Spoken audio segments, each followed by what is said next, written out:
Welcome to the Deep Dive. Hello. We have a really fascinating stack of source material today.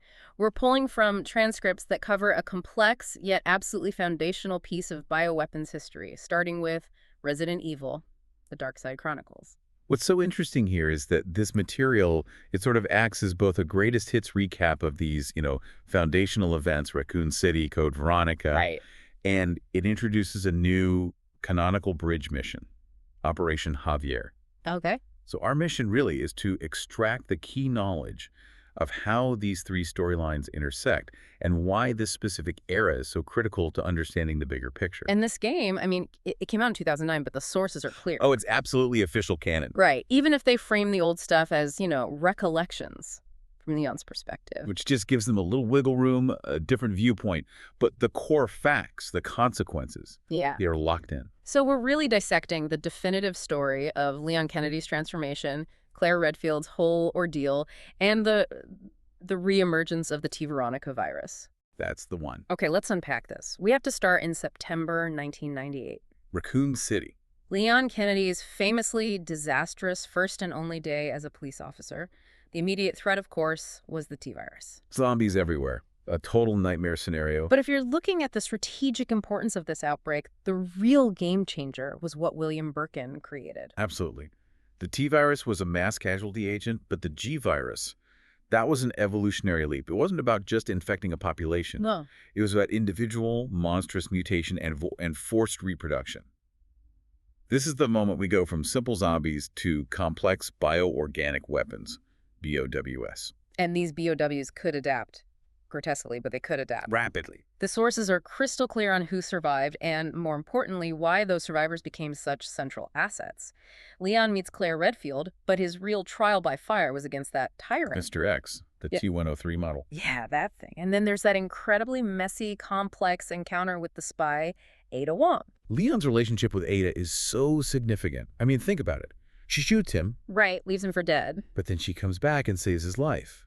For a rookie cop on his first day, that level of betrayal followed by a rescue, it's a profound lesson in moral ambiguity. So he learns very quickly that survival often depends on these temporary, untrustworthy alliances. Exactly. It's a key trait he carries right into Operation Javier. Okay, but wait.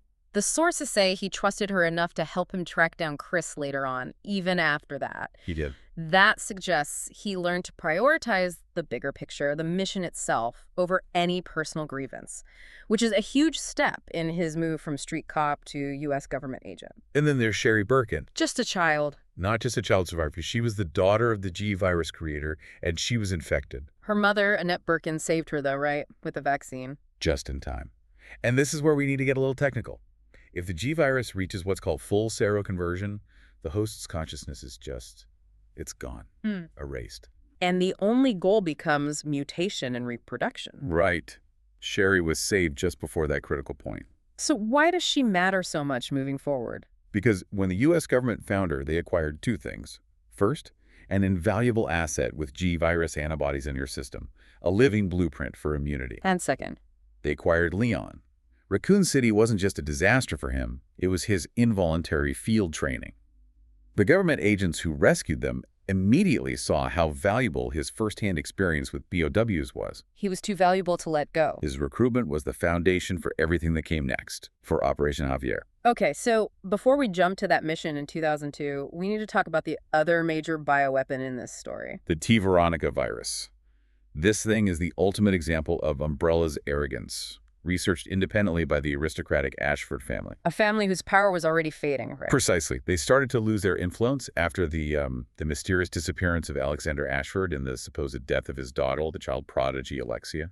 So their big family project was seemingly dead in the water. Until Claire Redfield, searching for her brother Chris, stumbles right into the middle of this family's lingering, very volatile madness. First in Paris, then she gets captured and taken to Rockford Island. Which was commanded by Alfred Ashford. And the insanity really came from him. He was so psychologically broken by his twin sister Alexia's death that he just went mad. He started impersonating her. Secretly, routinely, just to keep her presence alive in his own shattered mind. It's a really chilling look at how isolation can just destroy a person. Claire and her companion, Steve Burnside, they eventually escape, but they end up at the Antarctic Umbrella Base. And that's where we get the big T. Veronica revelation. Alexia wasn't dead? Not at all. She was in a 15-year cryogenic slumber. She had injected herself with the T. Veronica virus, but instead of succumbing to it, she put herself on ice. To let the virus adapt to her body slowly. Exactly. This allowed the highly volatile virus to stabilize within her biology. So that's the key technical difference. The TNG viruses cause immediate catastrophic mutation. T. Veronica demands patience, a 15-year wait, but it offers total controlled mastery. Including unique powers, like being able to combust your own blood. It was this insane but ultimate evolutionary goal for her. And we know she'd already used her own father as a test subject, turned him into that creature, Nosferatu.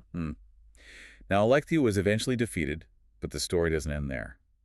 Albert Wesker was on the scene. He was tracking Chris, with some help from Leon, ironically enough. And during all that chaos, he managed to secure a sample of the T. Veronica virus. But not from Alexia. No, and this is the critical detail.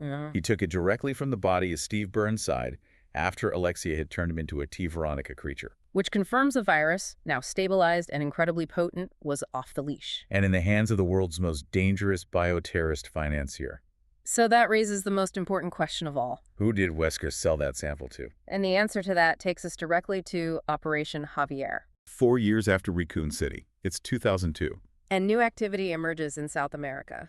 Leon Kennedy, now a seasoned government agent, is paired with Jack Krauser, An elite soldier from U.S. Special Operations Command, USOCOM. This partnership is fascinating. You have the rookie who learned on the fly versus the experienced professional.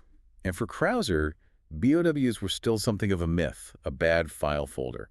He was operating entirely within a conventional military mindset. While Leon was already thinking in terms of BOW protocol, Their target was Xavier Hidalgo, a drug trafficker working with a former Umbrella researcher.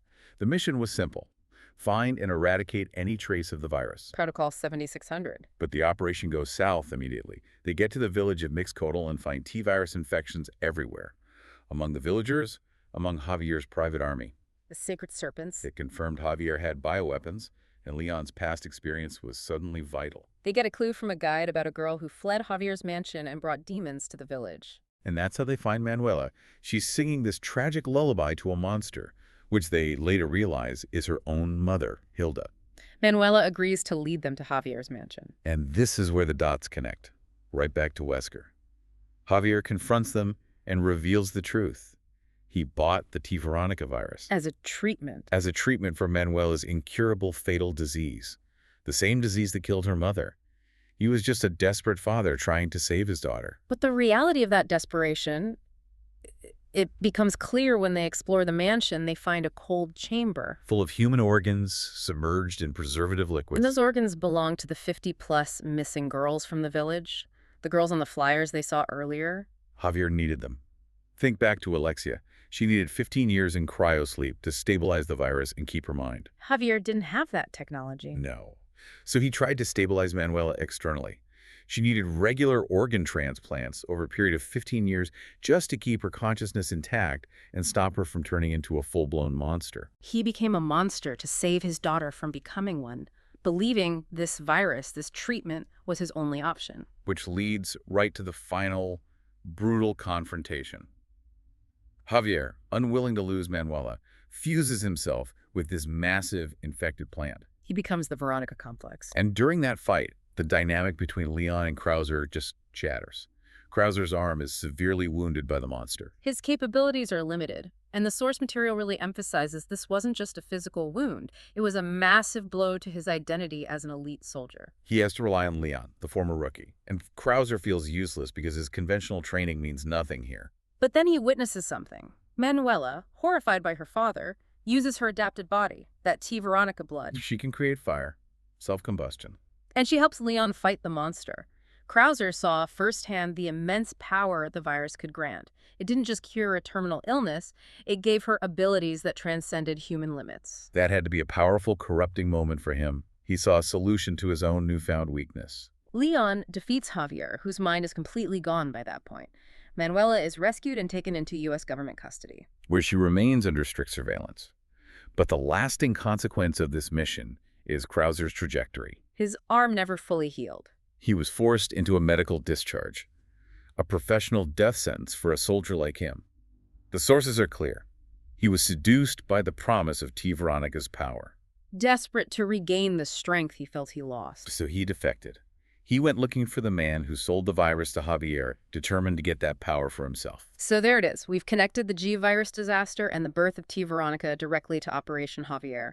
We see how the virus reemerged on the world stage and the horrific price paid for Manuela's fragile survival. And we see how this one mission cemented Leon as the agent he needed to be, and, critically, pushed Krauser toward that dark alliance. You now have the full context of this crucial bridge in the chronology. We watched an honorable soldier, Krauser, become so disillusioned by his own physical weakness that he was completely seduced by biological power, Leading him right to Albert Wesker. So what does this all mean for you? You can now understand that Krauser's motivation wasn't just about money or power in the abstract. It was rooted in a profound psychological crisis. Which leaves us with a really important question. When Krauser left the army to go find Albert Wesker, did he believe he was pursuing the strength he needed to keep serving his country, just in a new, more powerful way? Or had he already started serving the virus itself, believing that in a world now ruled by BOWs, absolute strength was the only true virtue left? Something for you to mull over as you consider the true, corrupting cost of power.